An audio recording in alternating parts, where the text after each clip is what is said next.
stuff up. We'll show that in a little while. Alright.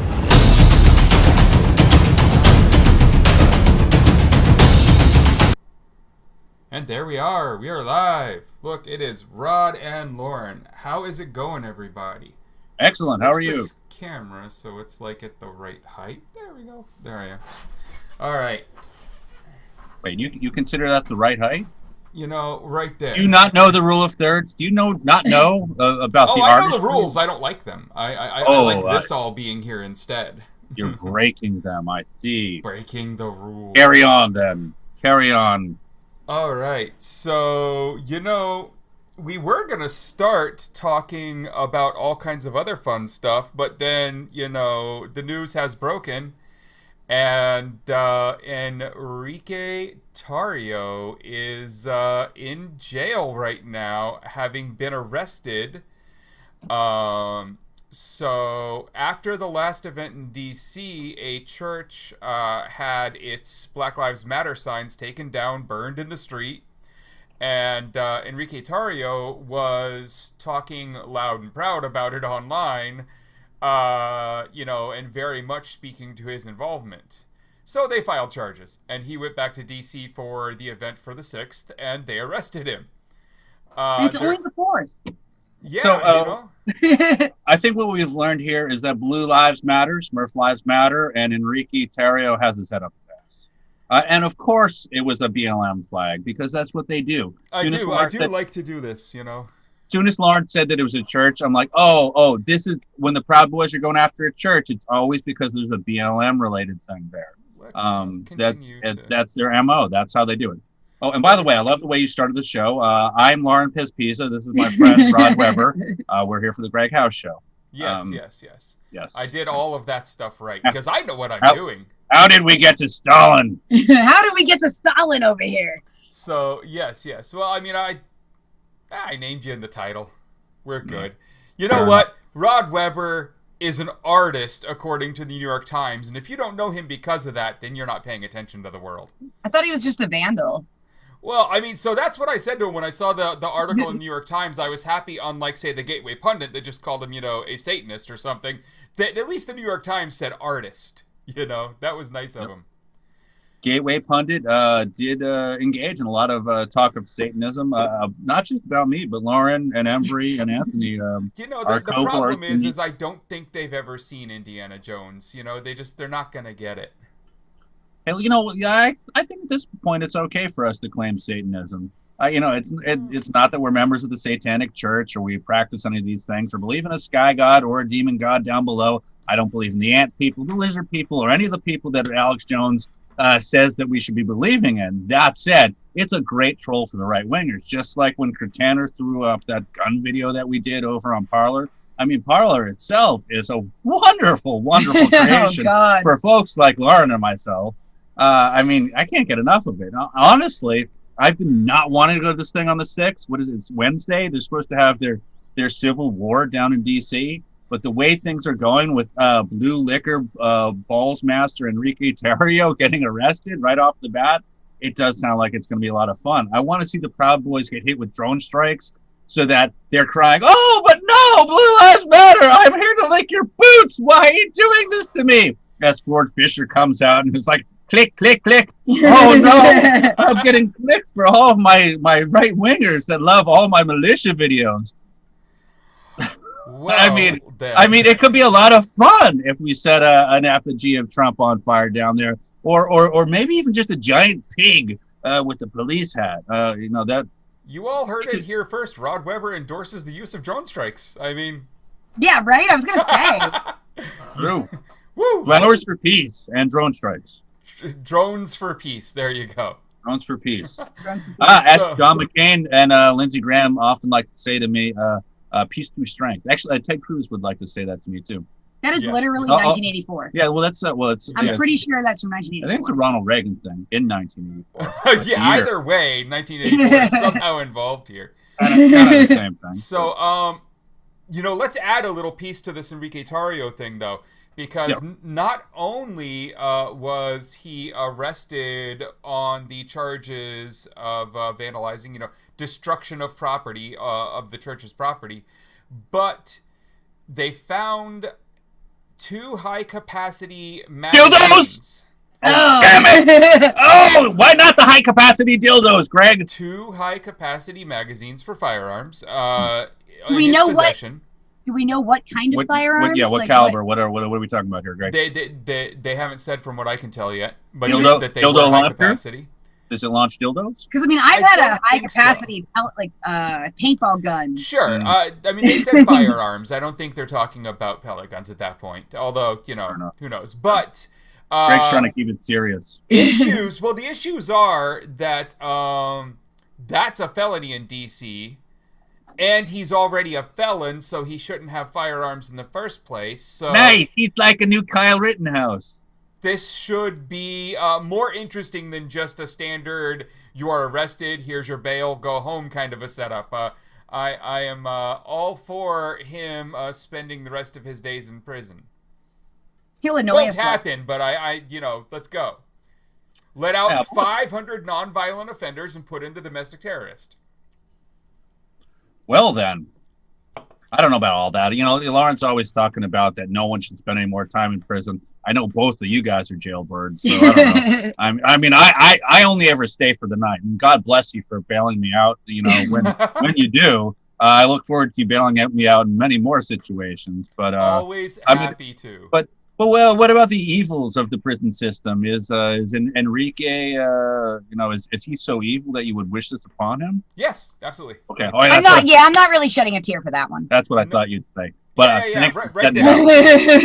There are very few people that I put there, but I'm not a big fan of domestic terrorists whose basic underlying philosophy seems to be rooted in racism and all these other fun, white supremacist ways, even when he is, not one of the good old redneck white boys, which just, I don't know what's going on there. I'll never get it. So, and I think for the uninitiated, we have to remember that the Proud Boys, their underlying ethos is that of being progenitors of Western civilization. Western chauvinism. Yeah, Western chauvinism. There's male chauvinism. I'm sorry, but being progenitors of Western civilization is one of the things that was put forward in the speeches by Gavin. Gavin McInnes and all the earlier fucking pricks who were giving their speeches before it just kind of mutated into the thing that it is. But when they say Western civilization, what they're really talking about is European civilization, which is really meaning settler civilization. Which means they're talking about the colonizers. Yes, the colonizers, of course. Hey, listen, all of us are translucent as Casper the Ghost over here. I feel like Bernie Sanders fighting a powdered donut and with an albino in a snowstorm. That said, Enrique Tarrio and Joey Gibson are going to argue that they're darker than you and all of us. But when we see what their philosophy is undergirded in, we realize that what you're saying is true, and really what they're better called is ultranationalists. Ultranationalists, yeah. Because their underlying philosophy is nationalism, and they're willing to work with white supremacists and other people with unsavory philosophies in order to achieve their goal of nationalism, to suck the cock of Donald Trump and I'm not sure. I'm not even sure if their goal at this point is to win. I think they just want civil war. Yeah, well, probably that too. So, which is why I endorse drone strikes. Well, so let's add to this mystery. Cassandra Fairbanks, right winger, former maybe lefty. I don't know. She was an occupier. She had access to a lot of interesting Twitter accounts way back in the day. She had Boston Red Sox hats. We used to know her. And then she ended up at Sputnik and started heading far down the right-wing path after having Russian Kremlin-funded bosses. No. She's not funded by the Kremlin, is she? Well, Sputnik is. Temple? Is she funded by Temple? Warmer. But literally, like, as Enrique is getting arrested, Cassandra is deleting everything on her Twitter. And the only thing left on her Twitter is the message about him getting arrested. I find that juxtaposition there to be a little questionable. I wonder what's going on there. Do we have screenshots of what was being tweeted before? I'm just catching up on this. Oh, there are people with entire databases of everything she's ever said. So, and obviously there's things like Tweet Tunnel and all that. But the question becomes, if you can delete account that quickly, are there services like delete all there are your tools. tweets? Yeah, you just point it right at your thing and it deletes everything, your DMs, your tweets, all of it. So do you think she was involved with whatever the hell Enrique was up to today? I don't know. She was reaching out to him, and supposedly they were talking, and then he's arrested while dealing with an interviewer, maybe? I just, it's all very interesting that the only tweet left on her account is that one about Enrique, and she deleted everything. Like, so I think the real question... That's usually what you do when you delete the evidence, whatever the evidence might be. The thing is, the tweets that are left are her talking about how she was in contact with him. I don't know. I just find it weird. I would love someone to figure that one out. It's really weird. I think the real question here is, how much money would it take for you to sell out in such a manner, Greg? $16.3 billion. That is a very precise number. Yeah. Oh, there's a lot of commas involved. You're going to have to work on a few more lawsuits. I'm just saying, like, that would get me to work for, someone like Sputnik and have Kremlin handlers, because I would then funnel all the money into the few groups I know who would cause them some fun damage. Everyone has their price. Absolutely. Yours happens to be $16.3 billion. Mine, I calculated that out like a few years ago when multiple friends of mine were trying to take jobs from those people.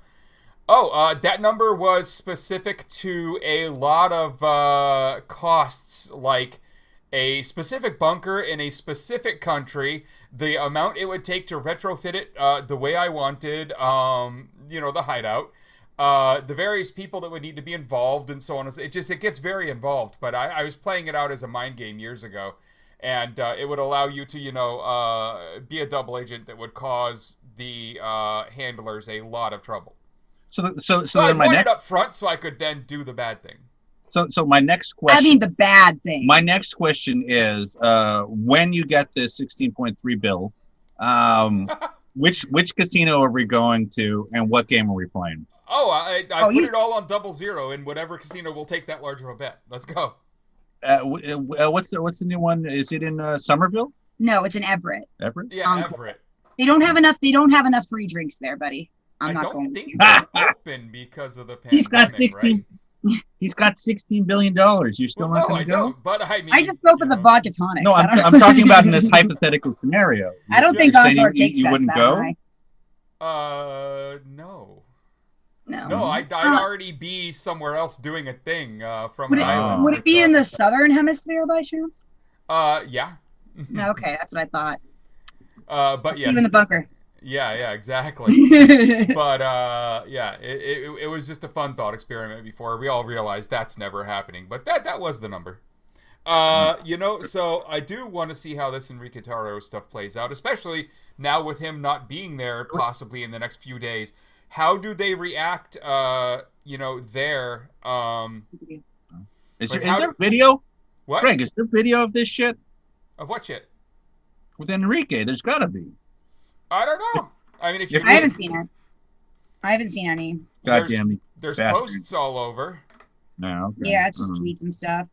I like there's this Petrovius 1312 asked, how did he come up with that number in reference to your number? Yeah, I responded. That's why I was explaining it out. And it has nothing to do with numerology or anything mystical.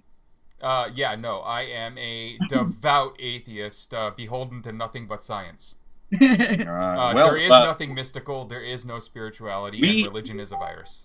We here at the Sacred Church of Antifa Soros Chaos Magic adhere only to the Chaos Gods. And in case you didn't know, the way that I arrived at that figure with my Trump lawsuit. Wait, Vermin Supreme is messaging me. What the fuck does he want? Oh, I'm gonna. No. Dude, you just ruined my clever segue. Oh, go ahead. Continue. Numerology.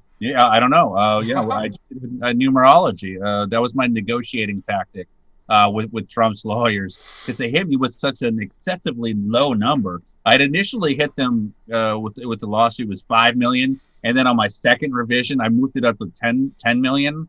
And basically, it was on principle. Proper negotiating tactics. Right. But then 190 motions deep into this thing, we're actually talking about settling because we moved into discovery and we're doing requests for production. All you lawyers out there obviously know what I'm talking about. No, I don't have to tell you. Obviously, we've all done this.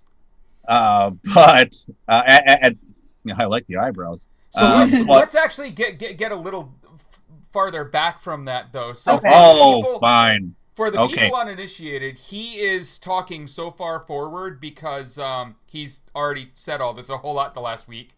But what he's referring to is Rod here, our wonderful friend Rod Weber, has won a lawsuit against Trump and his campaign. And I want to clarify. I didn't win the lawsuit. I won a settlement. You won a settlement from yes. being in a lawsuit from them to end the whole thing. Yes, yeah. I call that a win. But since I'm in the common parlance, I became a lawyer. I'm not barred by the American Bar Association, but being a common parlance lawyer, I have to bicker over these little things. You have to, obviously, because you have to stretch it out, because every minute build is a minute build, man. But here we are. So what transpired was earlier on, years ago, in fact, you were at a campaign event 5 years ago, and through no fault of your own, just being there and being Rod Weber, got beat up. I'll let you explain that in greater detail. But, by security guards. And that, of course, led to you saying charges and back and forth. 5 years later, you have, throughout this, done all your own lawyering, fought this case yourself, cost them, the campaign, the lawyers, Trump, somewhere on the order of $171,000 and won a settlement for $20,000. Somewhere around there? It's a little bit higher. It's a little bit higher because the FEC records only account for up until November, and the highest per month payout that they're doing for retainers was up to $28,000 per month. In the beginning, it was less, and I believe that they added more lawyers and secretaries and researchers towards the end. So you could see the early retainers were about it'd be $5,000 to $10,000 per month.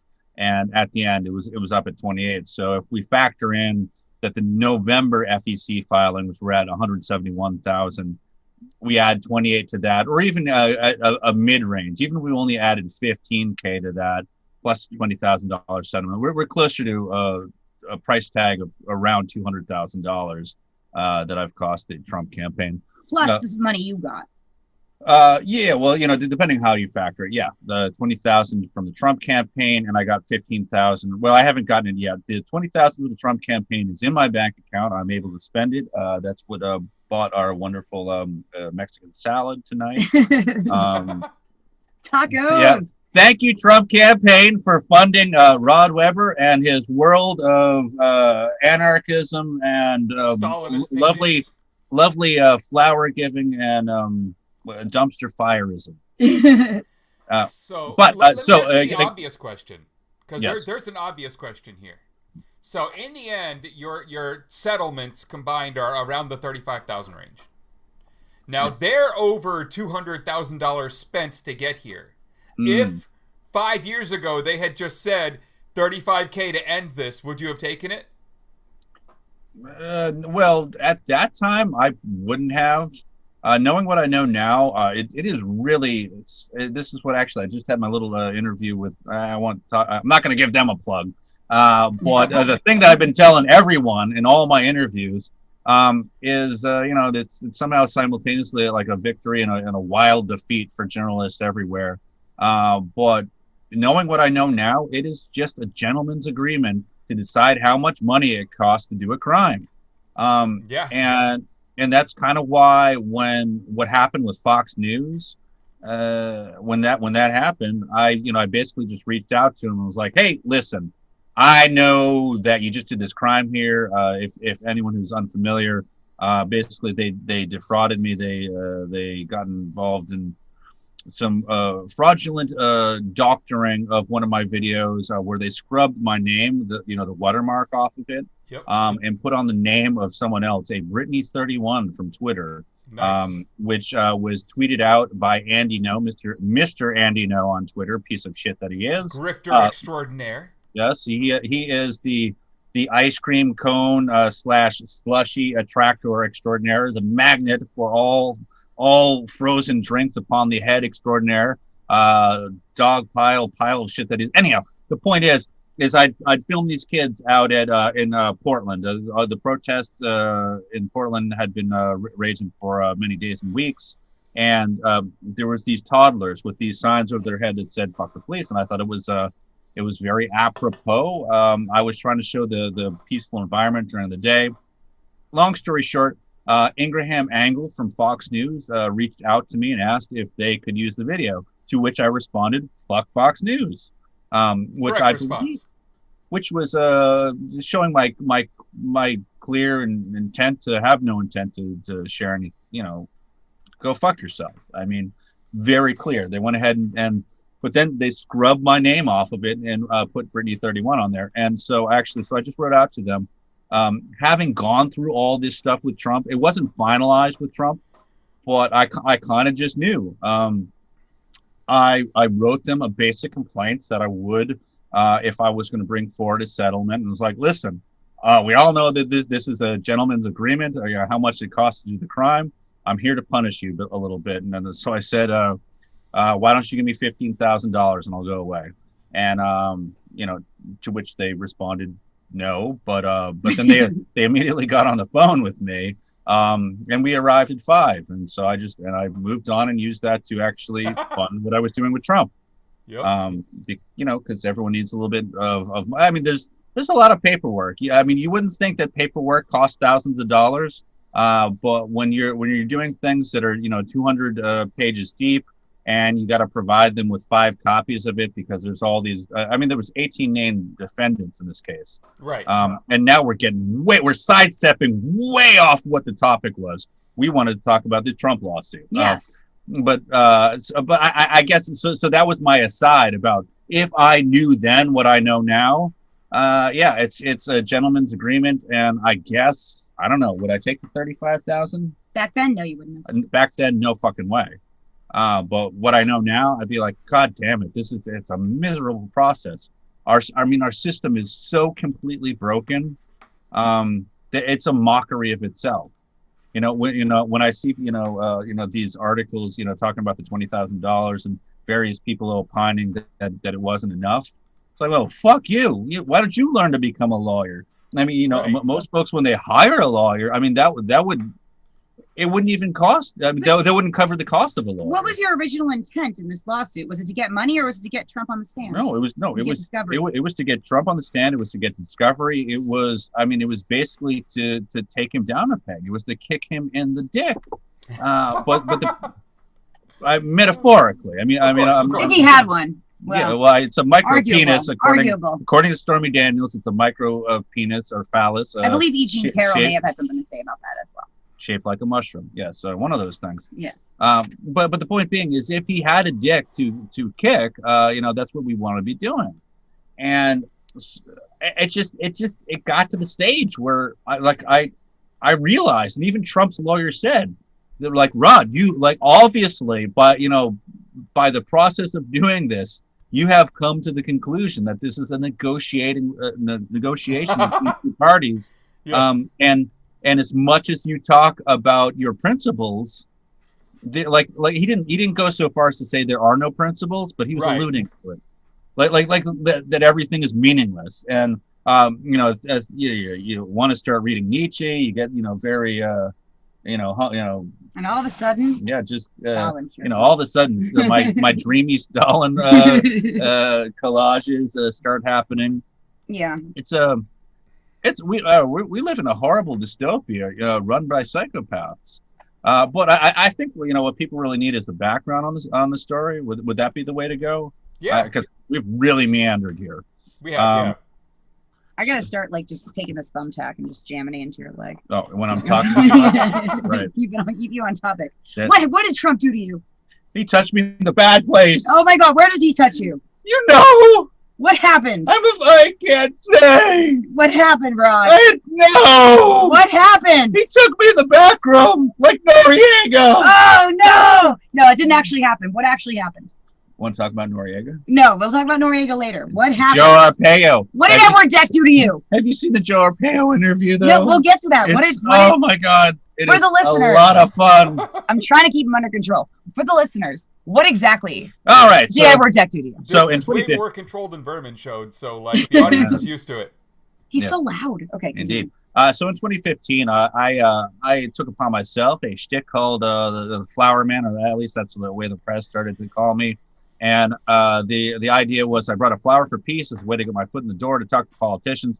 Jeb Bush, took a shining to it, as did Lindsey Graham and John McCain, and all of them sucked my dicks. And it was wonderful, and there was lots of praise, and they said, yay, he's a Christian. We're going to do lots of Christian things, and we're going to hold hands, and Rod Weber, who's the flower man, is going to come out here with his top hat, which you can see in Greg's art, which he ordered on Fiverr, where I've got the big top hat and the ZZ Top beard.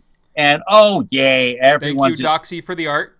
Yep. It was just a wonderful dog pile of my hippieism, getting in a lot of butt fuckery with some conservatives. But they loved you. They did.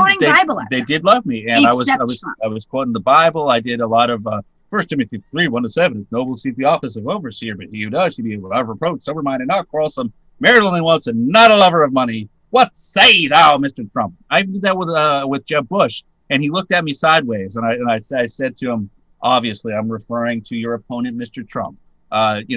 Jeb loved me, but that's the thing you got to know about these politicians. They can be lovable and likable, and you have to remember that he does the bidding of tyrants. Going back to 2000, he helped steal the election from Al Gore.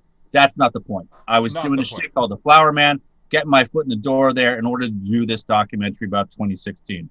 At this rally in Rochester in September of 2015, Trump called upon me to cite. He actually asked. He was asking around the audience because he had no idea what he was doing. It was basically like this. It was like Trump was doing a podcast in front of 1,000 people. Didn't know where he was just spitballing ideas, just rambling. And I said, "Yeah, just rambling." And I said, "Bible verse," and he says, "Which one?" And so I cited that 1 Timothy line. And at which point I asked for leaving the rally. I got roughed up by his people, and so I decided to go to this other thing called No Labels Problem Solvers, which was not a Trump event. And I knew at this particular event, because it was not a Trump event, it was a multi-candidate thing, that his security would really have no say in it. His security had a different opinion on that. Yes, they did. Yes. They could not give any kind of fucks about whose rally it was. They saw Trump as the now and future dictator, and so I got a little seat up front, about 5 feet away from Trump. And all throughout the day, there was problems with these microphones. They had this guy in this green leotard running around. He was a problem solver's man, and that's confusing. I didn't know about that green leotard part. Yeah, it's in the lawsuit. Okay. You don't want to get me on another tangent. Okay, but sorry. the problem is, there was a lot of problems with the microphone, and Trump at several points had called out to people saying, no, shut up, just go ahead, just shout out the answer. At one point, even there was a guy from Harvard, or just, you're from Harvard, and he mocks that. And he mocks that. Well, of course. because knowing things education is the devil. Yeah, exactly. So is Harvard. And citing the Bible as the devil in Trump's America, because that's what I was doing. I was the devil. And so I asked, I was assaulted at your rally. Okay, so there's a problem with the microphone. He does his whole speech, and there's a scheduled Q&A. He says we're going to do the Q&A, and the microphones don't work. So I figure I'm 5 feet away. I raised my hand and said, I was assaulted at your rally in Rochester. Can you speak to that? It was a very simple thing, but they're plugging in the microphone, all this noise and commotion. So I didn't hear exactly what his response was, which was a short quip. Basically, he said, "You look healthy to me." You look healthy to me, Rod. And that was it. Then he kind of moved on, and the other guy was talking. And so Edward Deck tapped me on the shoulder and he says, "Hey, want to ask you a question, buddy? You got to go to the microphone in the back of the room." And I'm thinking to myself, this guy is full of horse shit, or pony poop, depending on whether you ask Vermin or not. But as a documentarian, I'm rolling on every second of this, and I'm going to dutifully play along with his charade. I go to the back of the room. There's no microphone there, so I turn around and head back to my seat, and a wall of Trumpers, which is a wonderful metaphor. Yes. The only wall he could ever build. Yeah, it was the only wall. You basically tell you got to get out of here, buddy. And of course, they all seem like extras from The Sopranos. Kind of, hey, I asked this guy Edward Deck, what's his name? He's like, yeah, you want to know my name? I'm gonna see your name all over your face. To which Kevin Bowe, who was one of the videographers there, wrote an affidavit as part of my lawsuit that he interpreted that as a very clear threat of violence, and that he meant that he punched Mr. Weber in the face, which I also took that view, and that's not fun.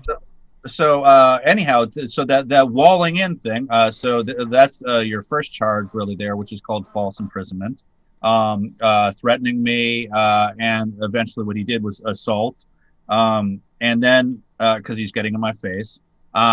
Next, he starts to make hand gestures and so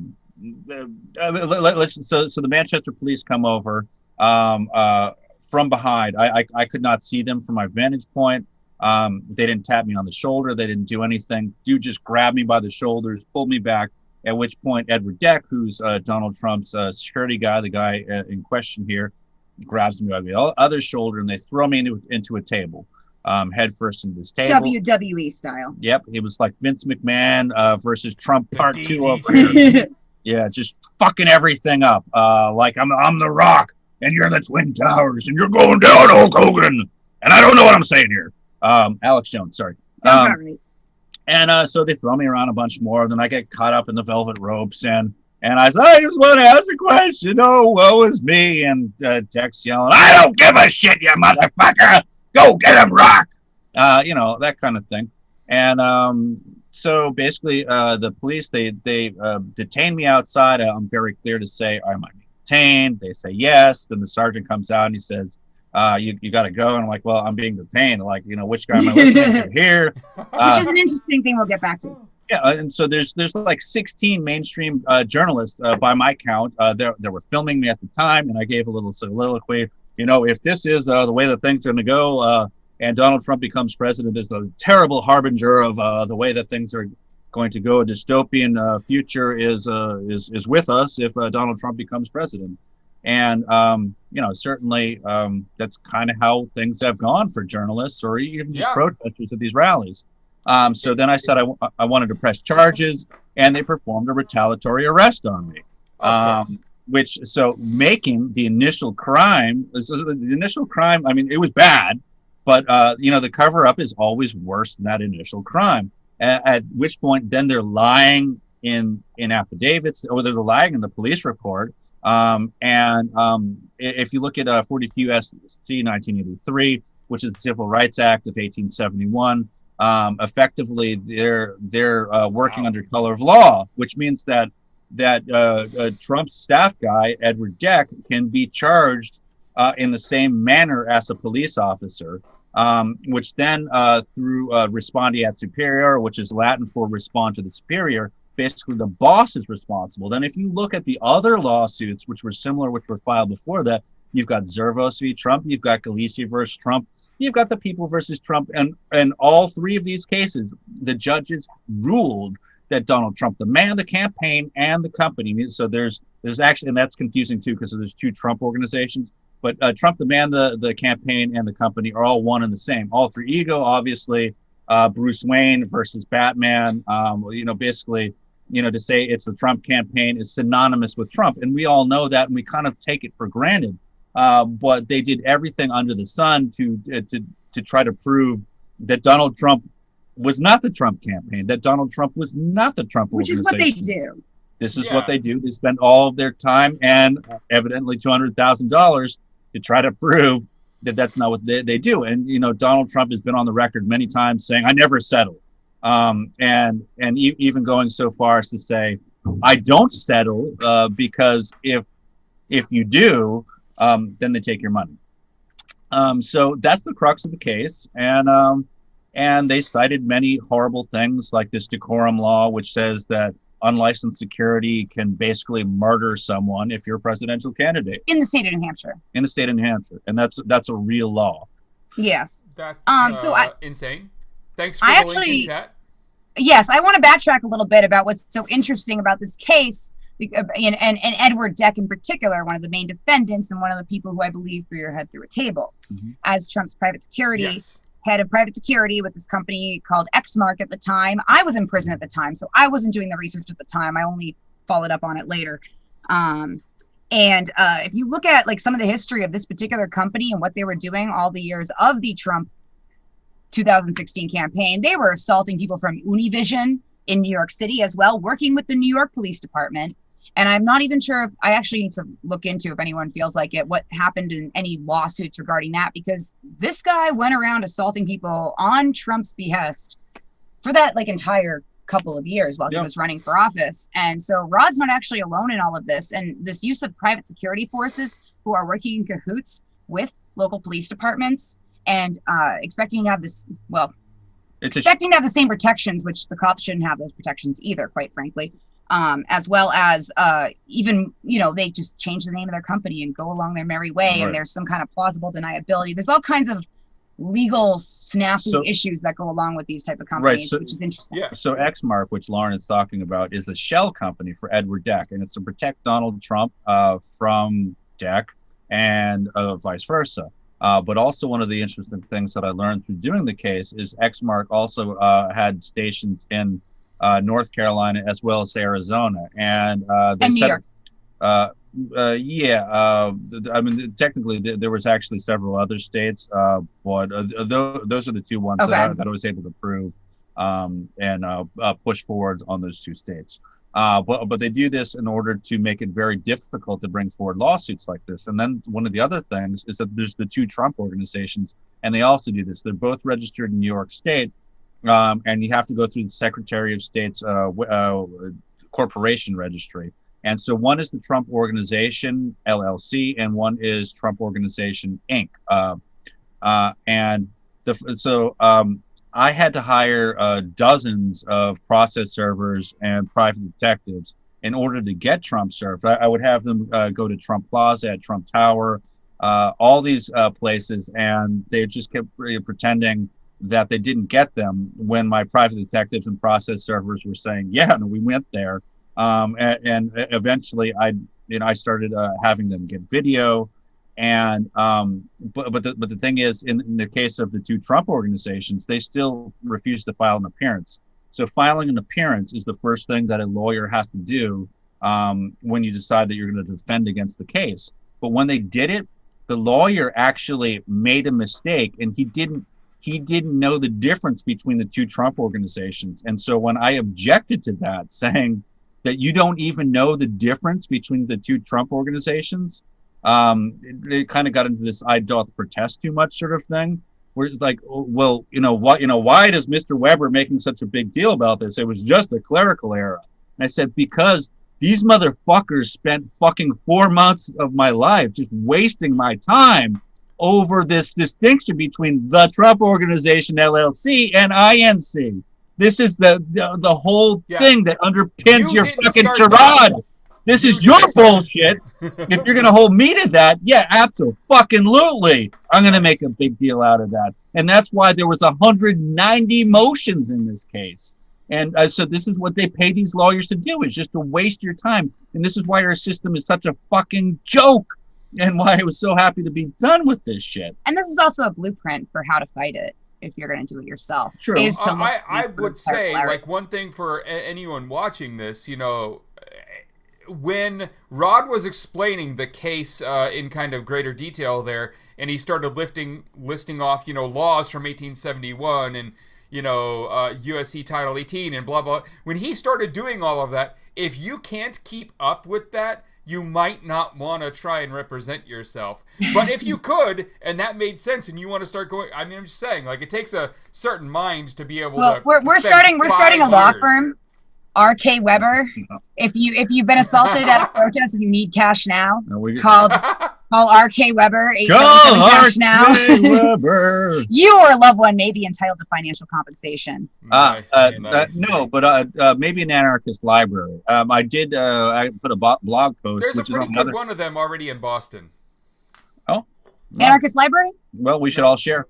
I mean, I think that's the whole concept behind it. We can do workshops. Yeah, yes. But there's an article that I posted on my blog called 10 years worth of dirt that I had to find in order to fight the Manchester police, which is another thing. So to go against qualified immunity, which I had to do against the Manchester police officers, you got to prove custom policy and practice. And so there was a whole wide variety of things with them performing retaliatory arrests, them raping women in custody, them driving over people in snowbanks and driving away, just hit and runs, them, the Manchester police getting in bar fights, beating people the fuck up for no good reason, and having to settle tens or hundreds of thousands of dollars, maybe getting up in the millions. I don't even know the full tally on that.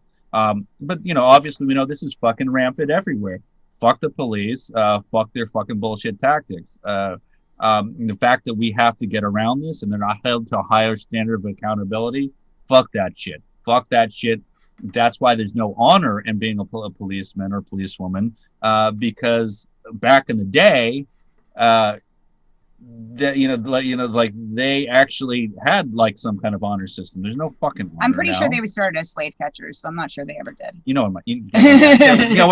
actually, yes. So slave catchers led to convict leasing. Led to Jim Crow. Yeah, it's all a bunch of bullshit.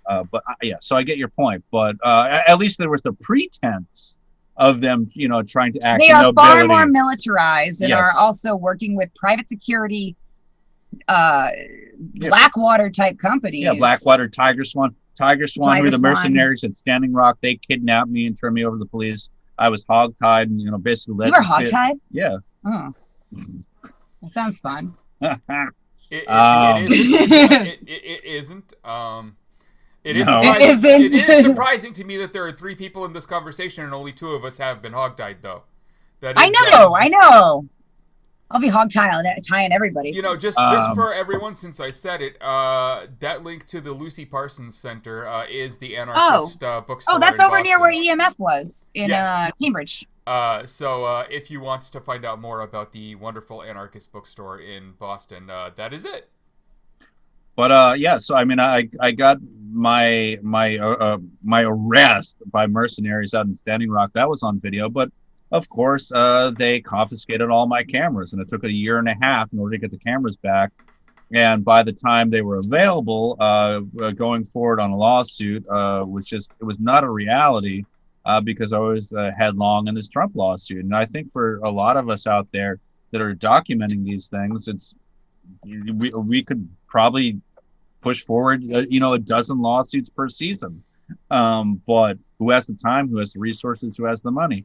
And if, really counted all the hours. Who the law is designed to protect. Well, exactly. So, I mean, if we counted up all the hours that I put in, like I would have made more money working at McDonald's or Walmart.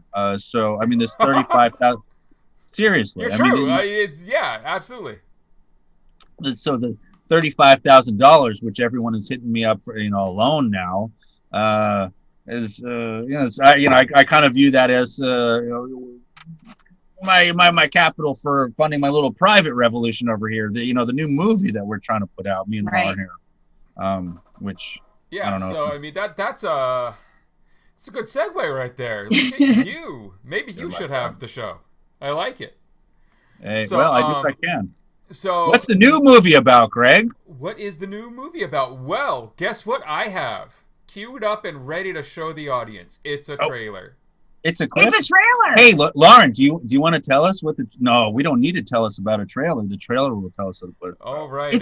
Hopefully. Are you ready to watch the trailer of the dumpster fire that is 2020? 2020, the dumpster fire. Coming soon to a streaming. Whether you like it or not. Mr. Weber being detained, sir? I'm a documentarian. There's a fine tradition of trolling for a cause throughout history. It's like he's putting a strap on and owning Putin. Getting him. I am, of course, the only candidate who will open the case about Epstein. You're a corporate shell, Mike! You wrote the Patriot Act, ushering in 1,000 years of George Orwell. We're calling out the bullshit that is part of the system that we're living under. Well, how can you protect our freedom when our kids are dying? If there's a virus out there, you take it, you get it in, and you get rid of it. You know, it's a fine line between a cop and a fucking criminal.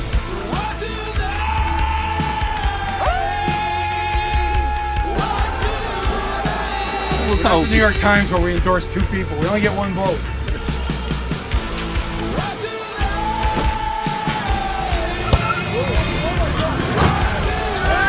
We have never had anything like this in American history.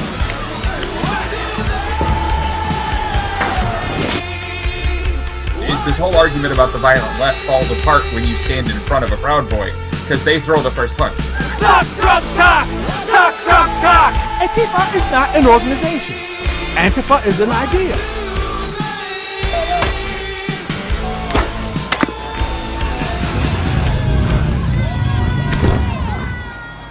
I think that is a great example of ethical trolling at its best. Strap on your helmet!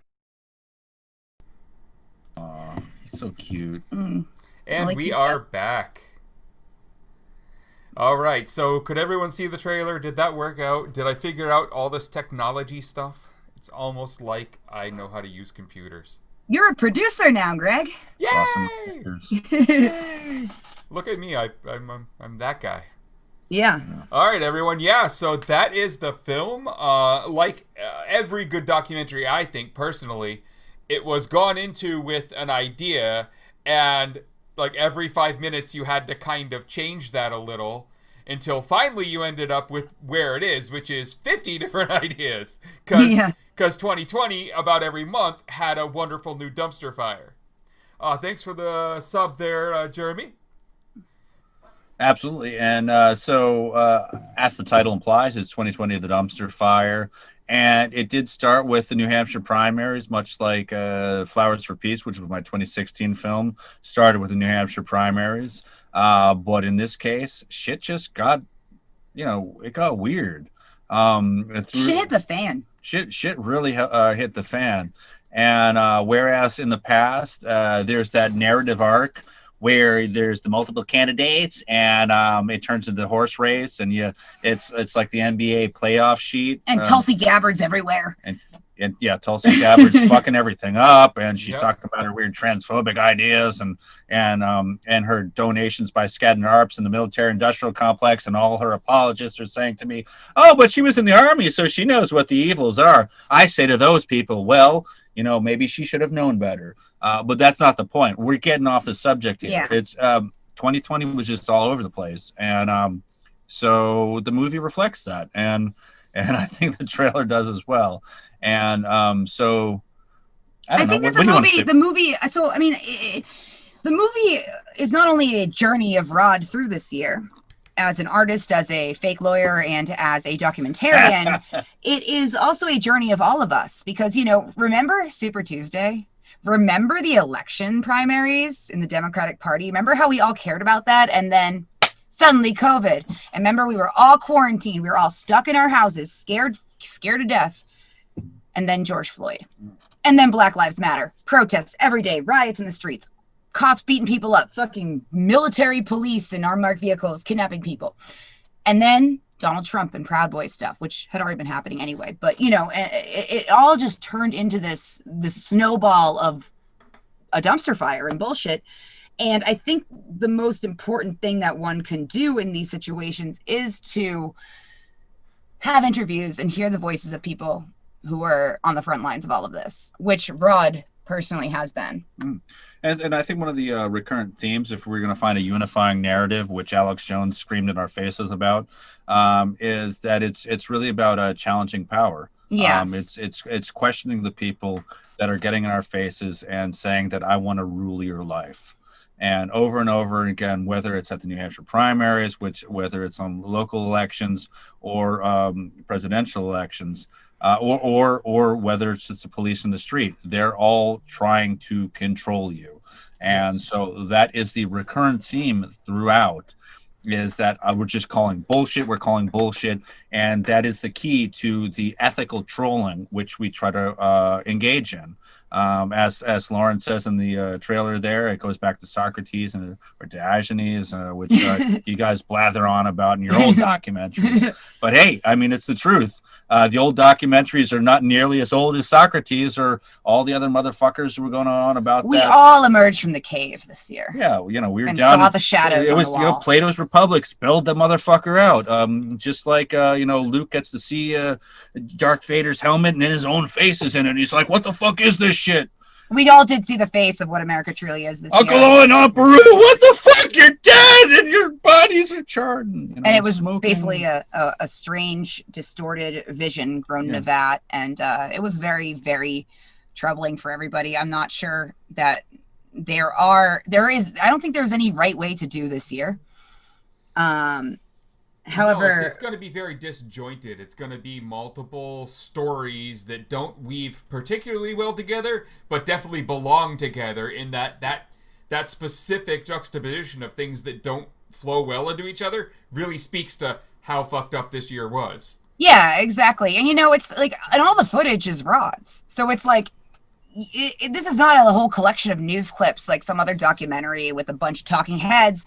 It's Rod getting shot at riots, various things, or interviewing people that are on the front lines there and talking about specific issues. There's a lot of trolling, there's a lot of art, there's a lot of good stuff. So I mean, there's a lot in the movie that has not been seen yet that will be really interesting. A lot of great interviews that with the good people are informative, and with the messed up people that you somehow got to do interviews with are hilarious. It's better than Borat. It's better than the new Borat. Let me just say it here. It's better than the new Borat. You heard it here first. Okay. I liked the new Borat. I'm not gonna lie. I mean, it was I liked it too. Shout out to Sacha Baron Cohen. I like that shit. But who are some of the people in the movie, Rod? So we got Noam Chomsky, Barrett Brown, Gregg Housh is here. Obviously, Lauren Pespisa, Amber Galen. Who are some other? Jello Biafra from the Dead Kennedys, you say? We got Jimmy Dore. Right, Jimmy Dore's in it. Jimmy Dore's got a lot of shit on the Twitter these days. Today and yesterday were definitely all about a fight between him and good old Sank of TVT. No, God damn it! You just read it, or you and Barrett both. It's like you only read it. It's Jank.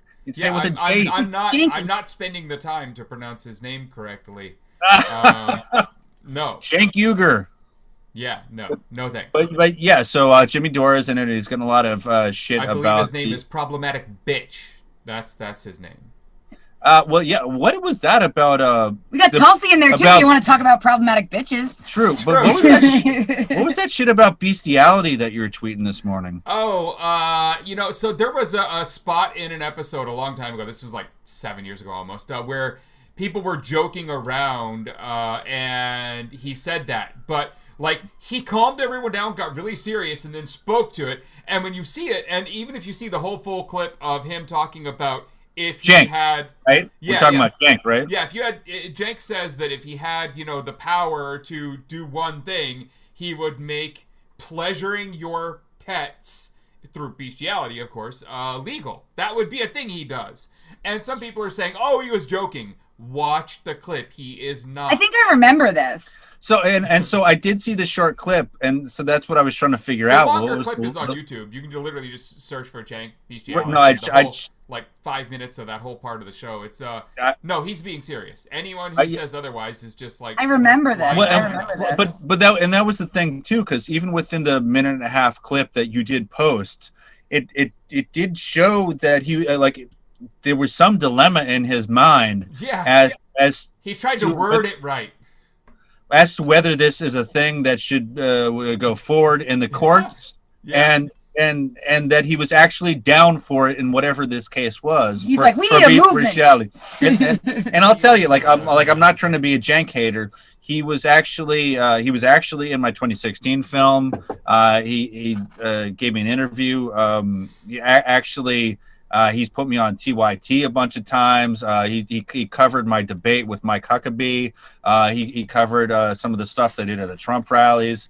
And in general, in 2016, I'm grateful for his coverage that he gave me. But once he took that $20 million in funding, through that organization related to the Clinton campaign, like I felt like the direction of TYT just went downhill, which I think is when Jimmy Dore split ways, and Jimmy Dore isn't 100% right on everything either.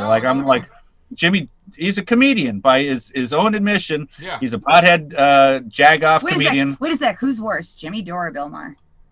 Bill Maher. Fuck Bill Maher. Fuck Bill Maher. You're describing Bill Maher. Fuck Bill He's Maher. A pothead. He's a comedian. I don't know why. Well, Bill Maher is just fully sucking on the dick of the DNC. I know. Fuck Bill Maher. At least with Jimmy Dore, he's in the right place about this fight for Medicare for all. His heart's in the right place. Even if 99% of everything else that he did was completely wrong, who gives a fuck? There's a global pandemic, and he's the guy who was pushing forward this idea for Medicare for all. Fuck all that other noise. Straight up, I don't give a fuck about that other noise. Jimmy Dore fucked up royally against me when me and my friends got raided by the FBI. 20 agents with AR-15 guns in my friends' faces at the fucking RNC over what they called bottles of urine that we threw, which is not the fucking case. When they fucking raided us, Jimmy Dore happened to be out there at the DNC, which was a week later, and he gave me there was a wonderful interview that we had on the street, and then the motherfucker didn't publish it. But I forgive you, Jimmy, because he's doing good on this Medicare for all thing. But my point being is that Jimmy's a flawed person, and we might even say that TYT is responsible for not publishing the interview because they felt it was controversial or whatever reason it might be. I don't know what it is. I actually, before I did this recent interview with him, I bumped into him at this Tulsi rally, and I asked him about it, and he said, "Oh, I don't know, I think it was TYT. It's not up to me." I wasn't totally satisfied with his answer, but I didn't really care. It wasn't a big deal. My point being is you've got your overlords, and at that time, TYT was his overlord, and people do the best they can, and yeah, he fucks up. Everyone fucks up. He's friends with Aaron Mate, who I know Barrett Brown does not like whatsoever, and I'm not 100% in the know on all the shit that like Barrett's an expert on Palantir and all this fucking Gregg Housh shit that only Gregg Housh knows about. Excuse me. Okay, whatever. Whatever. And Lauren over here knows about. But you know what I'm saying? Yeah. I know. He's in the right place on this Medicare for all shit. Is all I'm saying. Mate is a chump and a piece of shit. Just by the way. I get and every time I see him on Jimmy's show, I think about that, and I listen. I'm in the group chats. I see this shit. So back to the question at hand. We also have some great local activists in this film as well, and national activists. We weren't just promoting other famous people. You're in it. Barrett's in it. Daryl Lamont Jenkins is in it. I'm not famous. That word has meaning, and I haven't reached it. Oh, please. And Daryl Lamont Jenkins is in it. Shimmy's in it. Daryl's amazing. We got Daryl's awesome. What else we got? We got some other good. Shimmy is his full name is Ernst Jacques Jr. Ernst Jacques Jr. Free Shimmy. As well as some of our other friends who we've been trolling these Blue Lives Matter rallies with this entire summer when they started up. And so it's not just a big name dropping sesh, but if that's what you want. In a documentary like that, you've got to have the names that people want to see talk about the subjects. Plus, you've got to have subject matter experts, and we've got, so it's not bad to name drop for things like this. Sure. Yeah, but so the thing is, when this is part of the struggle between me and Rod a lot about this movie is, when the George Floyd stuff started happening and the Black Lives Matter movement started coming out of the woodwork, thank God, it was Kim Handy Jones. It was there's a lot of other people that he met in Minneapolis that he spoke with who are people who have lost their kids to police brutality.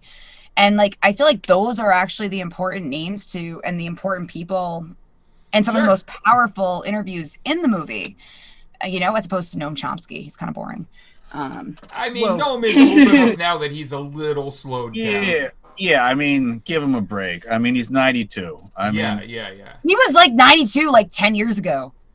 Well, he's 192 then. I don't know, whatever. I can't do math. He's all right. That's why I got such a shitty settlement. I don't know how to do math. You were doing numerology in your I was doing numerology, yeah, which we were trying to work back towards. But that was part of my negotiating strategy was numerology. That I said the number had to be significant in a numerological sense. It was all like 45 and 20s and... Yeah, so that's how we arrived. It was all symbolic because it was 2020. That's how I agreed on $20,000. The movie has a rough cut at this point. It is you're still kind of playing around a little with it. It's had something leading right into the question there, good old San Antonio. That is so hard to pronounce. I love it though. Yeah. So when and where can it stream? Obviously, well, it's not done editing. It will be soon. It's almost. You want to help us get distribution, San Antonio? Working on that.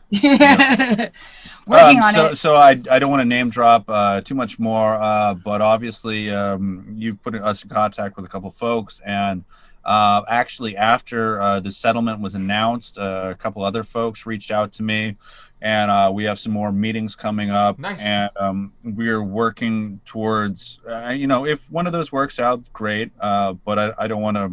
It's probably going to be Hulu, just saying. Nothing wrong with that. That's a good platform. Hulu's great. If that happens, that's great. I just don't want to jump the gun on that. But there's obviously there's different levels of the distribution, and those push it out to other bigger aggregators like Hulu and Redbox and all that. And so, but what I can say is that this is Vermin Supreme, which was my 2016 film about Vermin Supreme, is out on indie rights, and that is allegedly going to be out sooner than later. We've had a lot of issues. Well, so again, they're pushing it out to the bigger distributors. I can't say those things just yet, but I can say that I do have a contract with Indie Rights, which is a distributor. We will be telling you where you can stream that one as soon as it is actually live. And if I can't tell you where you can stream it, I will. As a fake lawyer, I have to be very careful about these. Well, as a non-lawyer, I will cede my torrents if necessary. Oh, damn. Oh. All of my torrents remain seated. Hell yeah. Do we have any more clips? No. That's the only one that I queued up because I didn't see the clips until literally 1 minute before we went live. Come on, that's what you get for using You gotta Facebook. Send them to me over a platform I'm willing to keep open. Well, and you Facebook is not a platform I'm gonna leave up. Yeah, well. But yeah, this movie's great. It really demonstrates the arc of this year, as well as Rod's. I think this may be your magnum opus, or like for now. Should we play the Suck Trump's cock scene? Can we get that up? What about Joe Biden wrote the Patriot Act? Oh, Joe Biden wrote the Patriot Act. I sent you that shit. See, I don't have Signal on here. We're gonna find it though. I have to download those and then set up the. You can't just screen share onto a Twitter. Come on. Okay. If I send it, come on. Everyone wants to see Joe Biden wrote the Patriot Act. It is the greatest hit of our time. Well, keep everyone talking. All right, here it is. Where should I send it to? I mean, you sent me the link on the other Facebook, site there. Which you don't use. I get it. My, you guys are so great at preparing for shows. Well, if Gregg had told me that he doesn't answer Facebook, I might have known. Oh, by the way, what's what? Never mind. What? I was. Of course, the first thing that popped up when I went here is the weird artwork, but we already talked about. No, it's us 4 years ago. Oh, I know. So, in the chat, Bellamy mentioned, Enrique getting arrested, which we talked about earlier in the show. But I would like to add to that before we. Is there more? Have this clip that over on Parler now. They're losing their minds, and they are currently calling for the DC police to let's see here. What does it say? It says be singled out and executed. What? The cops? Yeah, the people over on Parler are saying that the cops should be killed. Oh, well, well. That's not very bootlickery of them. Yeah. Well, this has all gotten strange lately. What's going on? That's why I haven't checked Parler in 2 weeks since I signed up for it. Are these people bootlickers or aren't they? Do they hate cops as much as us? Okay, then I'm not calling for any deaths in the streets. So are they right libertarians, or they've just given up on everything?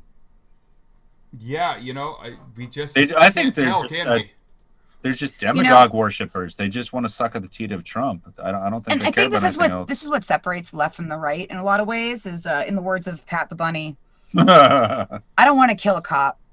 I just want a neighborhood where they don't have to get called when the shit goes down. There you go. But if people do want to go out, strap on your helmets, kiddos. Be crazy. All right, everyone. It is currently showing the trailer again because I am doing a thing. Because you all have convinced me to do a thing midstream, and you know what? Do a thing. Wing it. We are just gonna wing things here. Wing it. So the trailer is playing now. Well, it was. It is no longer. I am bringing up good old. Strap on your helmets, kiddos. Rod Weber's here to call out bullshit, whether you like it or not. Is Mr. Weber being detained, sir? Yeah, Joe Biden is truly. This is the riveting. Oh shit! Hal Turner's on Joe Biden. Parler. Who's that? My biggest suggested friend is Hal Turner. Wait, can you share? Now we're all screwed. There's nothing to do. Joe Biden works with segregationists. Now we're all screwed. There's nothing to do. We're all screwed. Joe Biden is bringing us down the big hill. We're all going down. Joe Biden, who wrote the Patriot Act. Now we're all screwed. The country is screwed. Country is screwed. Joe Biden, who wrote the Patriot Act. Now we're all screwed. Goodbye, Joe. We love you. We love you all. And I hope you continue screwing America, because America loves being screwed by you.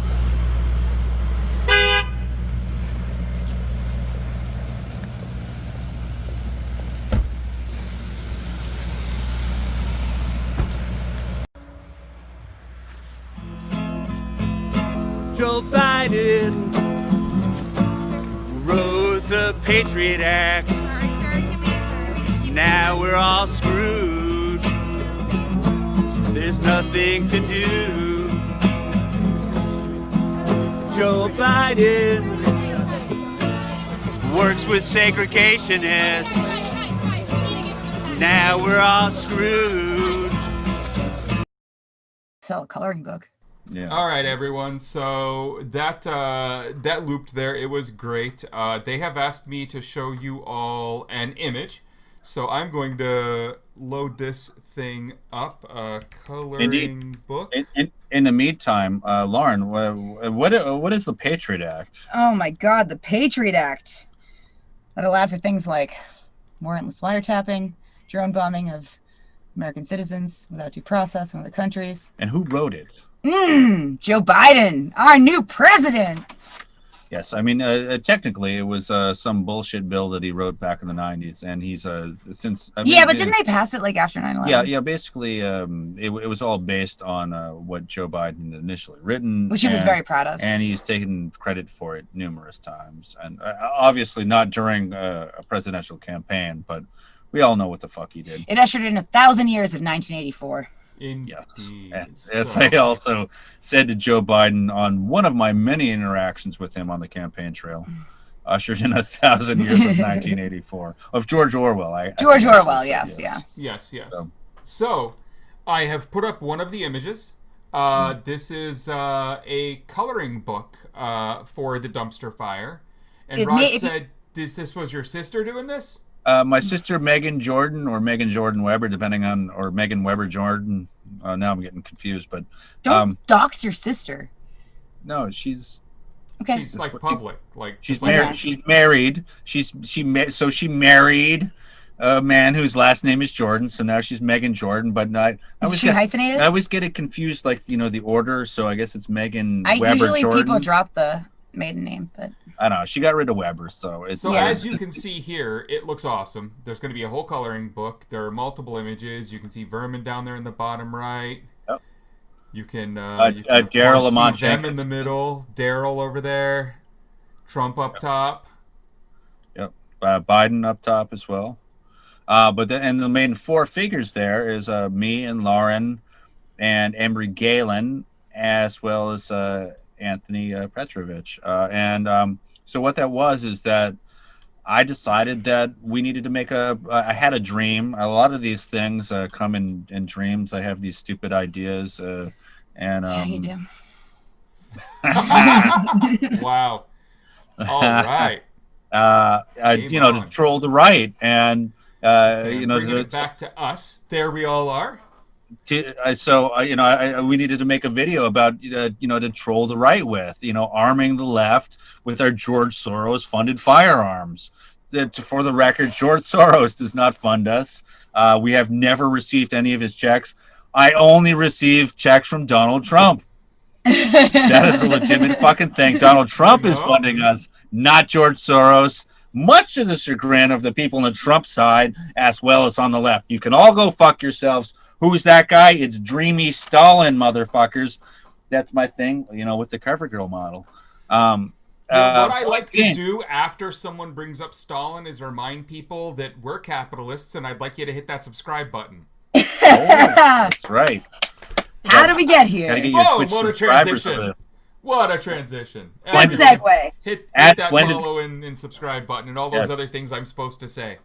At Splendid Spoon on her shit, at Rod Weber on my shit, all those things. But Joe Biden wrote the Patriot Act, and anyhow, so my sister, who is at Meg's Designs, that's MEGGS Designs on Instagram and I think Facebook. She doesn't do Twitter, but she's making a bunch of these things. Most of them are usually for happier things like fluffy bunnies and doggies, and I think she kind of just got, I don't want to say she got sick of that, because she does love fluffy bunnies and doggies, but decided that she wanted in on this. She's got a very good relationship with her brother. And so you guys have a very good friendship. Yeah, so yeah, absolutely. She's like, hell yeah, I'll make you a coloring book, because that's awesome. What you're doing is awesome. Yeah, so she's making a coloring book of my or our weird adventures out on the campaign trail. And about the movie. Yeah, in the movie. And so one of the other ones you can see is me kind of bursting through a dumpster, tearing apart the heart from Indiana Jones. And also the other ones that she's working on is in Minneapolis. There's this guy down on his knees, and he's shouting "Fuck 12" right as the cops are pulling out an AR-15 on us. And so she's working on an image of this. Nice. As well as a lot of the other stuff that happened in the unrest that was happening out in Minneapolis. Who else? So there was Tyrone, who's one of the. She was like a linebacker for the Minnesota Vikings. Yeah, he was great. Yeah, he's just so one of the guys out in Minneapolis who gave a speech from the back of a pickup truck. Working on that. We've got some art of Daryl Lamont Jenkins. Basically she's going nuts, making a lot of cool art for the movie, which isn't necessarily going to be on the DVD or anything, but just because it's cool. If there's a DVD, it should be in the liner notes. Yeah, I don't know if do physical DVDs exist yes, anymore. When it's a Criterion Collection edition, you will have a special booklet of coloring pages. Okay. As well as a director's cut. Fair enough. But yeah, so that's one of the other things we've been doing. So Petrovius brings up the obvious question: when and where can this be acquired? Right. So as we said, we're doing our meetings with the various people at distribution outlets. I can give you a hint as to one of the people that we've been talking with. Do you remember this animated movie? What, we don't want to talk. Oh, she's poking me. Nope, I don't want to talk about it. Sorry, everyone. Don't jinx it. It's too secret. We can't Wonderful talk about it. Distributor who Never has mind. released some amazing films on Hulu. Let's just put it that way. Yes, he's talking about the animation, so he's talking about Studio Ghibli. Yes, of course. It's Yes, actually obviously. actually going to be a Miyazaki film. Yes. No.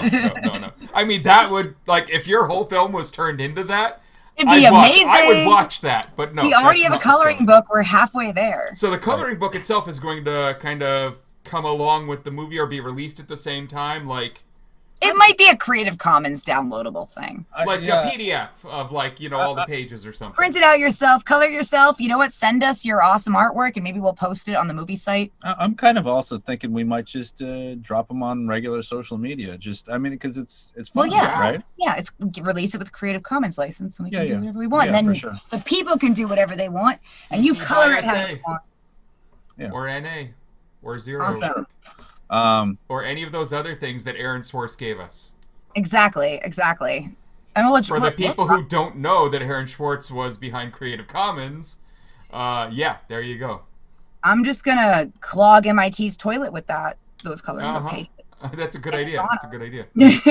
Just like Matt Damon and How About Them Apples, which I had a discussion with Lauren the other day, is not originally from that film. That's in many, many films, which...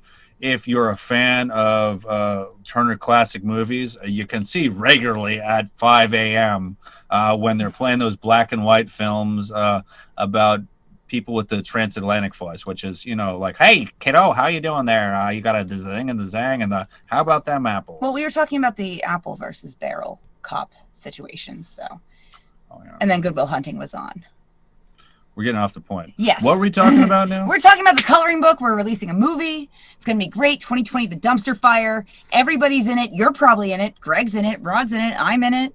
Who isn't in this movie? Donald Trump's in it. True. Mike Pence is in it. Nice, Joe Biden's in it. Bernie's in it. Remember Bernie? Vermin Supreme's in it. True. We're all in it, so. I feel as though Bernie sold us out. I feel as though you need to not talk shit about Bernie right now. Oh, look at We could have had it all. We could have Trouble had at it all. home.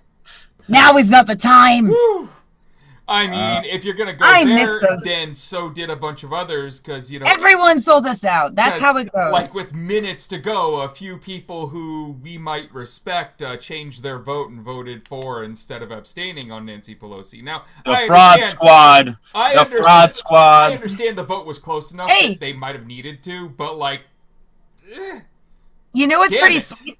You know what's pretty sweet though is like not caring about national elections and focusing on local elections, because Bob DeLeo fucking retired and speaker of the House in the State House, and the guy replacing him seems just as bad.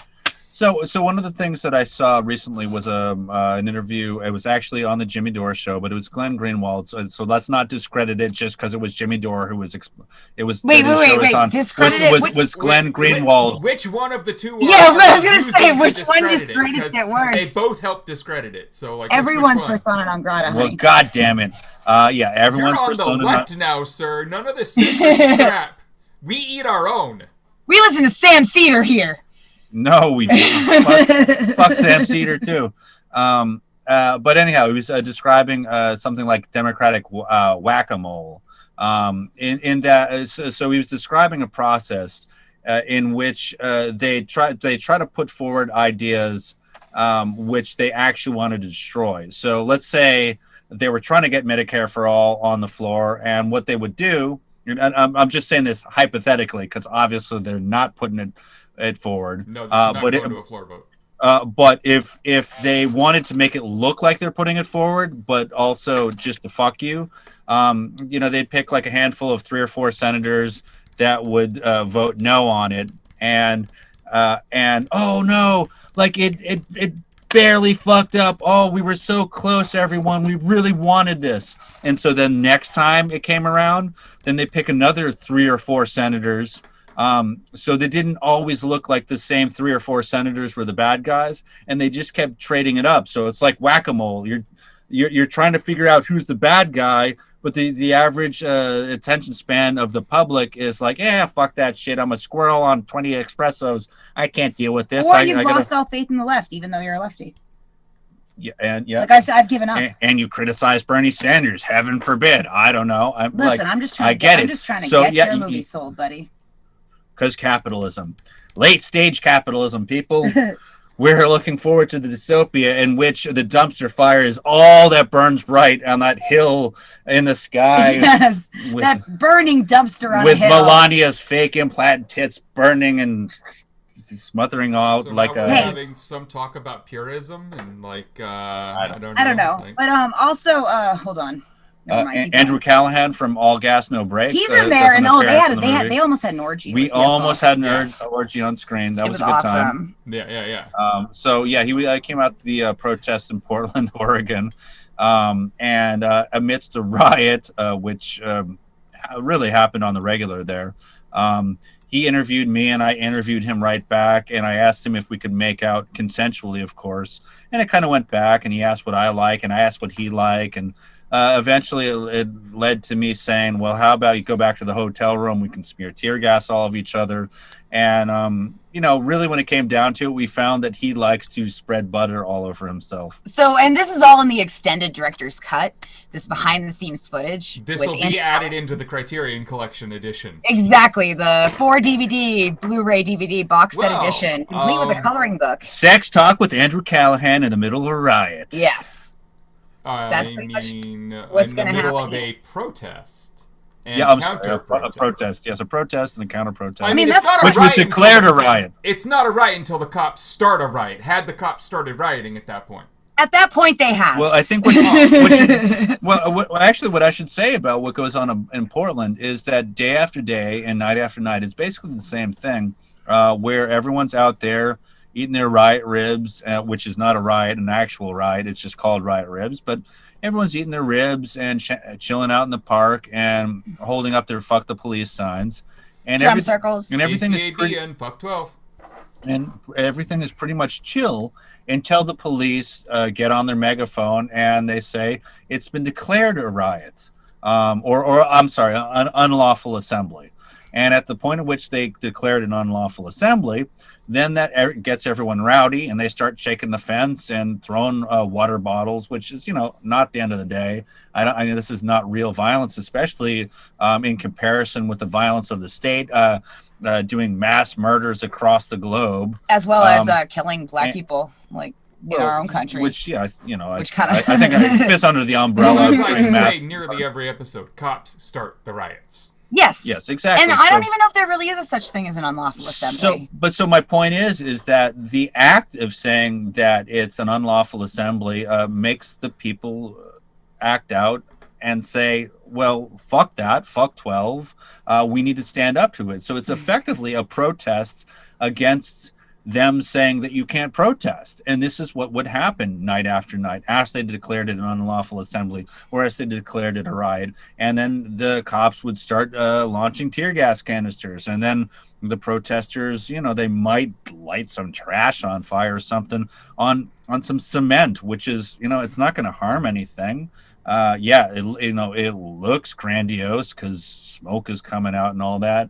But no one is doing any real harm. And in fact, so many protesters, if you watch the local news in Portland, they would say, this is the cops. It's the cops which are causing this conflict. It always is. Of course, it's always the cops. But just to drive the point forward, drive the point home, the local people in this area, which is like, it's a constant, close to a war zone. Even the local people are like, fuck the police.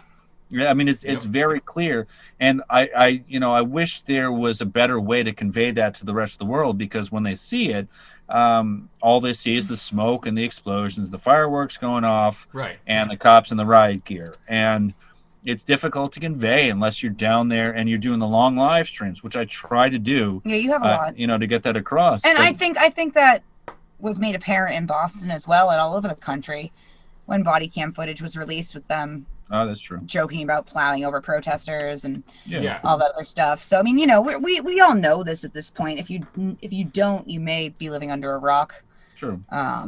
Maybe our parents don't yet. But speaking of living under a rock, it seems as though a lot of journalists have pretended to live under a rock in regard to Julian Assange, who again is we're gonna do Julian. He is no saint himself. I mean, certainly he's done some things which gets up the dander of certain hacktivists, people in your circles.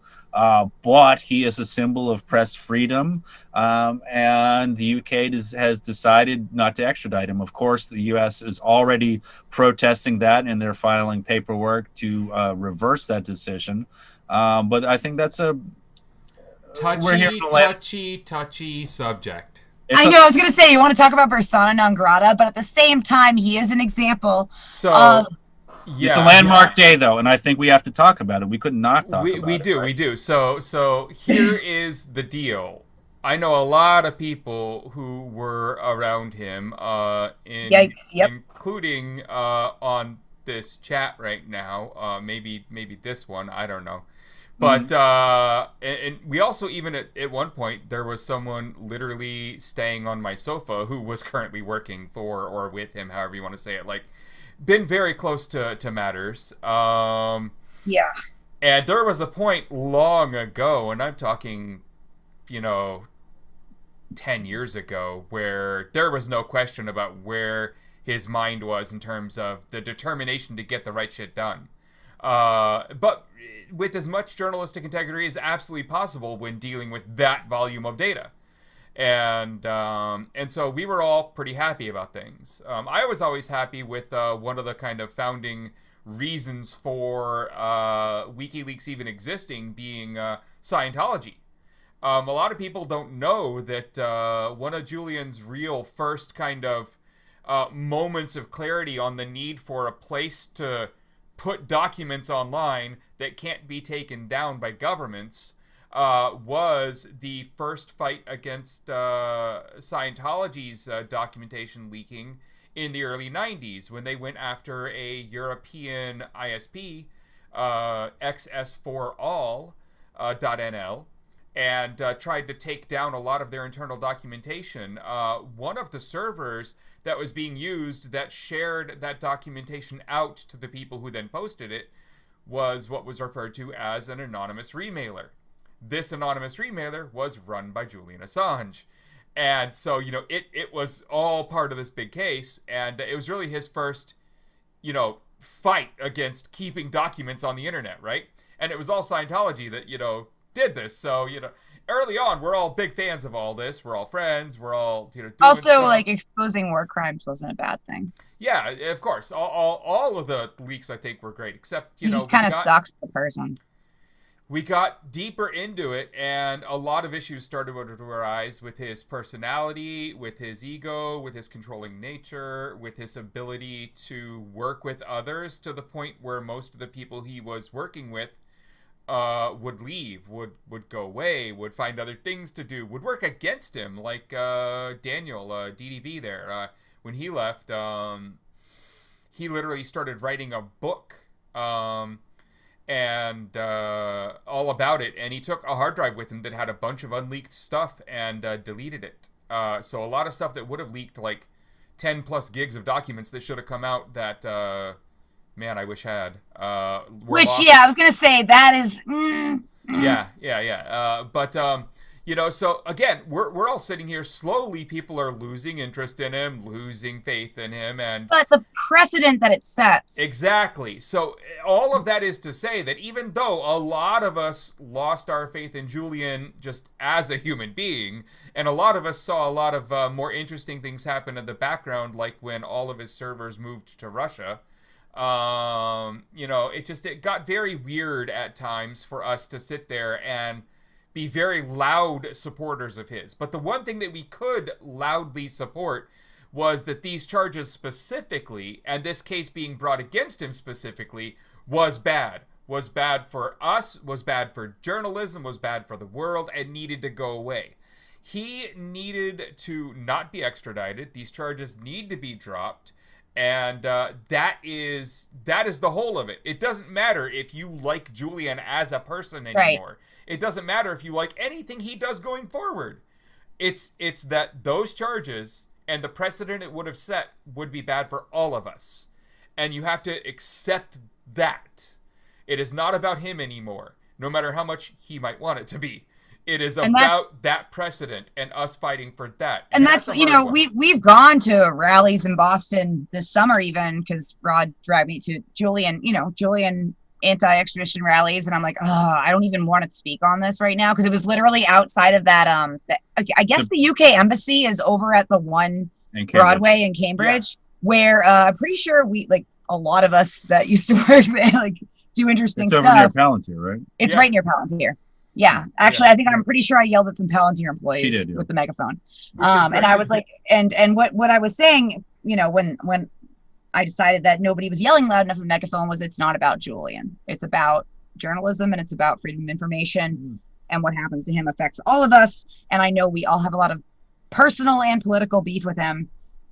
And, you know, which it's similar to the Jimmy Dore Medicare for All thing. It's not about Jimmy and Jack and them bitching at each other. It's Medicare for all. Like, I mean, do you care about press freedom, or do you want to get into the personality of Julian Assange? Right. Exactly. It's about press freedom, you know? Exactly. So I supported the non-extradition. I supported fighting for, him to remain free. I think he also is losing his goddamn mind right now. At this point anymore. He's also suffered. He has suffered greatly. He has suffered his mental so health much. Is one of the reasons they listed as not extraditing him. And at a certain point, as like kind of crazy as that dude is, like, he's suffered. There are I'm just going to throw this out there as a kind of call to human nature. There are very few people who would put themselves in the position that he put himself that are sane. I know. You know, I don't think any of the types of people who do that level of stuff can claim to really be, the word is kind of toxic, but normal in terms of just, the average everyday person. So, like, you're already starting out with someone who is in some way far different mentally than the rest of us, or the rest of everyone. He has an ideal, and he fought. I'm sure people think I'm mental too. Yeah, I mean, I think we all could be categorized as that by some people. Maybe not. You know, I think we all have a few more people skills than Julian, but at the same time, does that mean he should suffer that way? No. The information everything that he revealed under was unjust. Yeah, and it's the same way I feel about incarceration. Circles back to that, is why I don't really wish prison on very many people. Except for Enrique Tarrio of the. I just want him out of the way. I don't care where he is. Just go away. Yeah, it's a better way. Go somewhere else. I don't need you to be behind bars. Just go away. Yeah. Disappear.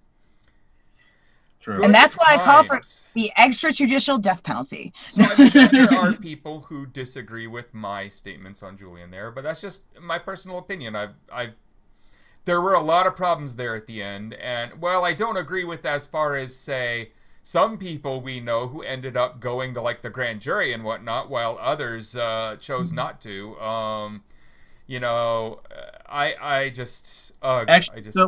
Actually, Greg, if you wouldn't mind, this guy could be a whole other show. It could be, but so I try to escape between two worlds when getting to this topic, and it is not my field of expertise.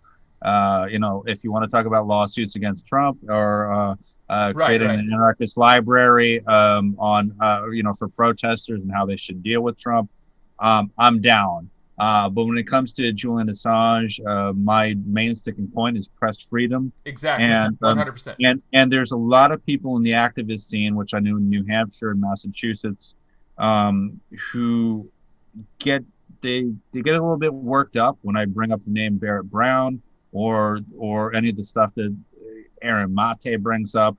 And so, actually, just if I can interview you a little bit, can you speak to what it is about Julian Assange? Well, just try to set the record straight here for for the folks. I have the problem of also not talking to the grand jury and having too much inside knowledge to feel too safe with myself under questioning for some of this. So, like, you're going to have to be pretty specific if you want an answer, because people who are getting worked up at you are not, they don't know. I mean, there are if you remember, there was a time when he lived in a mansion over there in, England, and it wasn't his, but like they were running WikiLeaks basically out of that mansion. There were like 4 or 5 different people who stayed there or were there every day, all day. At least 3 of them have been over here and hung out with me and, like, spent time with me and, like, I'm friends with in some way. And so I feel a little too close to be able to speak to that without stumbling. I trust myself in terms of normal conversation, but I just know way too damn much. But that's the problem. I even stumble in trying to ask the question because I don't want to say the wrong thing. And I would say that it became a lot more about ego and him being in control and a lot less about the data by the very end. And that was somewhat problematic, but that led to a lot of mistreatment of people. I can't forgive people who went to the grand jury and spoke against Julian on these matters, but what I can say is that their mindset, how hurt they were by him, makes sense to me. All right, so still the wrong reaction, but he was a very, very hard gravity to be around. All right, too. So you wanted specific. So one of the things that Aaron Mate seems to have made his career on is the idea that there was no Russian, or not no, but little Russian interference in the 2016 election, and right. And he says we all see Russian flags everywhere when there are none. Keep rooting for Putin, kids. So, and he'll bring up the fact that records show that the troll farms showed Google only paying for $500 in Google ads or whatever it was on Facebook, and that it was relatively limited in the scope of what would normally be paid out in advertisements for an election. And obviously, in having these discussions with you previously, you've pointed out why this is in error. Can you speak to that? That is private knowledge that has not been made super public. Yeah, right. I am. All right, fine, fuck it. There are people. I can't remember which is. I'm sorry. There are people who get in trouble if I talk about that stuff, so I am not going to. All right. There are a lot of people out there who think I'm that bad guy who would, but no. Well, no, I'm not trying to throw you under the bus. Can we talk about Pitbull's parties though? Pitbull is fun. I like when it's like people think that Greg will talk because he'll talk about Pitbull's parties, but he won't talk about this important stuff. So get it straight, kids. I don't think we've ever talked about that stuff on stream, but. Sometimes it's difficult for me to remember which things we're allowed to talk about and which we are not. Yes. So tell us about Pitbull. I don't know. Meanwhile, back at the... Just a fun guy. I got to meet him. I got to go to his kid's birthday at his place down in Florida there. A lot of other interesting people of that kind of level of fame were there. It was very weird. I did not fit in at all. No, of course you didn't. He is working on an investment that ends up through multiple different channels and people being about cybersecurity. And so he wanted some advice. This was like 5 years ago, 4 years ago, somewhere around there. All right. So, okay. So I was trying to change the subject. No, I understand. So I'm gonna be graceless here, and because I want to stick my my dick in the mashed potatoes here. Sure. He's gonna put that banana in the stand. That's right. Should I have my lawyer present? I know, right? So, I don't know. Fuck it. No, I'll leave it alone. Fair enough. It's getting late. I need to go home and shower. Oh, God damn it. Well, then. I have a day now job. We're just having a conversation. Chat, if they have anything, they... Oh, well, no, it was not that kind of party. It was more like, I just... Like, if I say anything, it's like name dropping. Like, you know what I mean? Like, if I talk about the damn Pitbull party. I mean, like, Greg, that's like one of your fortes. I don't want to be that guy. Like, no, you should be that guy. I know you don't want to be that guy, but it's funny. I will say one thing that was funny about the party. You won't get indicted for being that guy. I got to the door and was let in, and of course there's people, so there was an assistant who let me in the front door, and he was like Pitbull was like halfway across the room, and he turns and sees me and screams "Gregg!" and runs over like, "Everybody see the and I'm standing there like, oh my God, stop it. No. It's so embarrassing. Pitbull's calling you out. The room is full of like A-listers, like, and I'm talking like everyone in that room flew their own private jet to the damn place, and he's running over doing this to me in front of them, and one of them was nice enough to walk over and kind of intersect in front of him, so he didn't even get to me with whatever this show was he was doing, and put his arm around my shoulder and say, "Hey, what's up? He's told me about you," and kind of walk me off to the side of the room before it got any worse and more embarrassing. Like, so that was very nice of that person. And right. I know you're never. And that person was Jay-Z. You know what? I know the person who it was is not going to ever see this, but if you happen to, that was nice of you. All right, so to put a nice ribbon on it and tie it back to the Proud Boys and Enrique and what's going on in DC and all this talk of civil war that's going on. Obviously, they're unhappy with the election results, and they want to challenge what's happening. They're saying that it's rigged, none of the votes are real. Going back to 2016, where there was clear admissions by Donna Brazile and Elizabeth Warren that they'd rigged the primaries against Bernie Sanders, and even the Clinton campaign shut their mouth. Schultz. Yeah, exactly. So her. Yeah, so yeah, I had a quick elevator pitch interview with her as well, and I deeply regret not getting into some of this stuff with her. That's not the point. I'm just name dropping right now. But the point being is, it feels like what's happening with the Proud Boys and this calling out of or the people on the right saying that there's rigging going on was somewhat predictable after 4 years of those in the DNC on the left going on about the election being rigged on that side of things, especially when the U.S. government spends all of its fucking time rigging elections across the world. I don't know. In your view, how are we going to move forward? Let's just say that there's not a civil war and everyone doesn't kill themselves on Wednesday or kill each other at this Proud Boys rally, and drone strikes don't lop off the heads of every member of Antifa. How are we going to create a world in which there's faith in the electorate, and is that even important? I mean, should we just give up faith that democracy is real?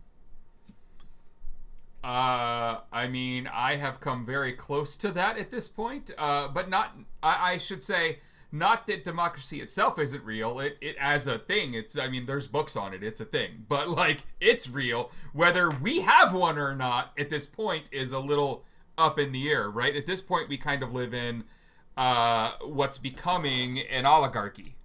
I think it has been for a while. Well, I would say that, you can still vote for your local people and it seems to actually go through. Like, right? As soon as, it hasn't come all the way down to the bottom yet. Like, we're on our way to full oligarchy. We just aren't all the way there yet, is what I think.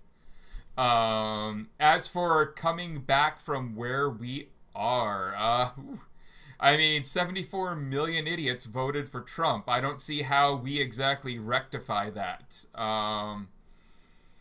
I don't know that there's a path back to us all agreeing with each other or working together.